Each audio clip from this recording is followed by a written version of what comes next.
rivière sans eau, un village sans maison. C'est pas vrai, t'es une menteuse, c'est pas vrai.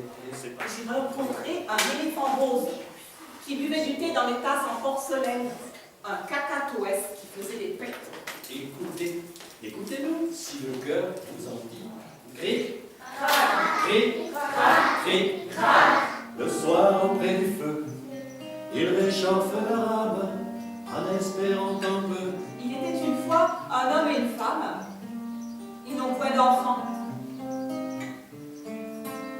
Grain de miel ne grandit pas. Par contre, il marche. Il parle, Il est curieux. il est malin. C'est vrai, je suis petit, espèce de rikiki. C'est vrai, je suis malin, espèce de diable. On m'appelle grain de miel, je suis un funky. Je viens de l'île. La renarde est partie, et notre histoire est finie. Il y a bien bien longtemps,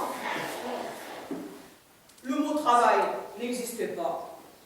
L'or, l'argent, la fortune, réservés au soleil, à la lune, aux étoiles. Tout va pour le mieux.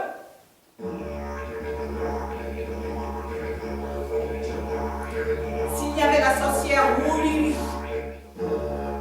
elle rote.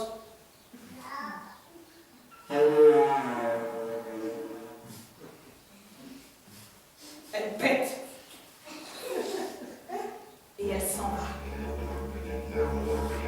Dans un grand nuage de poussière rouge. Ils ont peur de la sorcière et de tous ses pouvoirs magiques. Et puis les jours passent, jusqu'au jour où un enfant aperçoit la sorcière. Elle est allongée dans l'herbe de la prairie. Elle semble dormir. Alors il va vite prévenir son clan, sa famille, et les tambours résonnent dans toute la plaine. La sorcière Wouli est morte, venez tous! Les oiseaux ont pris ses cheveux noirs pour faire leur nid. Les hommes, eux, ils ont pris sa jambe de bois. Ils l'ont creusée. Et ils en ont fait un didgeridoo. Aya jimbe, aya jimbe, aya yo.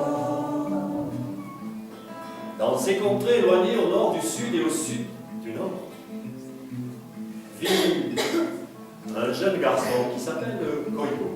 Il a décidé de partir à la recherche du bout du monde.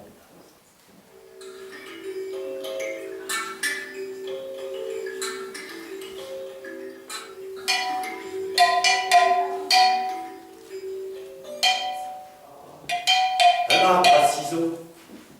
Et des ciseaux fort bavards. Koyo, le bout du monde n'existe pas et les voyages sont inutiles. Il prend 2 mottes de terre et il bouche ses oreilles.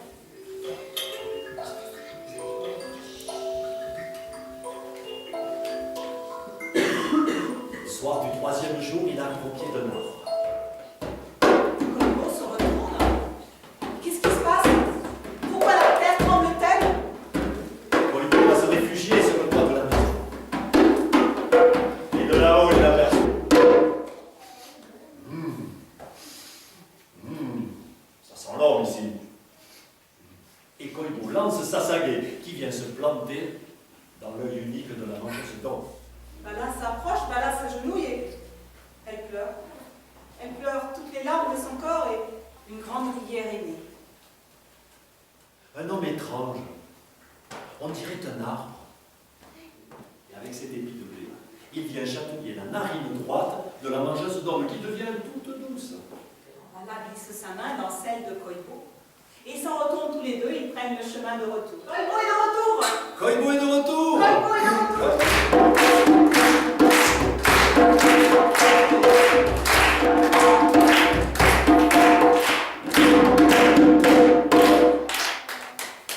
Ma chaise à porteur! Tic, tic, tic, tic, tic, tic, tic, tic.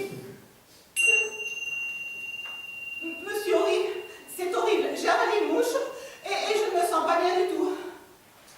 Monsieur Hans Simon, vous n'avez qu'à avaler une grenouille. La grenouille mangera la mouche et vous serez débarrassé. Mais le chasseur se retrouve dans son ventre. C'est vrai qu'il fait un peu sombre. Hein. Il a pris son fusil, il vise, il tire, pan! petit chemin vers la sortie. Un trou de balle, comme on dit.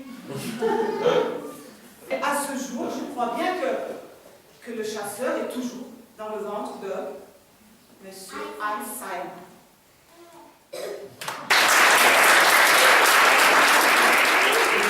Elle a marché sans s'arrêter, elle a cherché et à la fin de la journée, un vieux cheval a rencontré.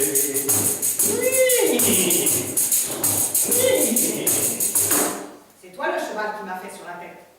Mais non, moi je le fais comme ça. Boum, bada, boum, boum, boum. Sont allés chercher boucher. Sont allés chercher boucher. Boucher ne veut pas tuer le bœuf. Le bœuf veut pas tout de l'eau. L'eau ne veut pas éteindre le feu. Le feu ne veut pas brûler bâton. Bâton ne veut pas battre le chien. Le chien ne veut pas manger la tombe. Sortir du trou ou ne pas sortir du trou, ça fait.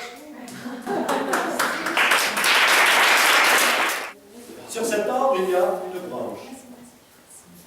Sur cette branche, un nœud. L'arbre est dans ses feuilles, malheureux, malgré. L'arbre est dans ses feuilles, malheureux, malgré. L'arbre est dans ses feuilles, malheureux, malgré. L'arbre est dans ses feuilles, malheureux, malgré.